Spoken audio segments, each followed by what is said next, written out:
a fire in my toaster oven. I was just making my butter tortilla and there's this fire in my toaster oven. Obviously something down there is burning. So now I'm kind of too scared to get my tortilla. I hope it doesn't get too toasty. Please spare my tortilla. I love it so.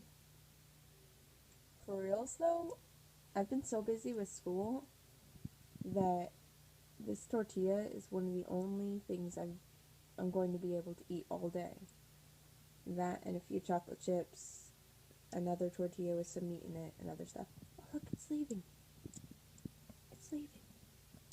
Die.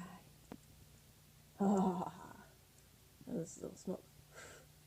Get away. Get away. It's safe. Oh look, it's beautiful and white. Oh, thank you.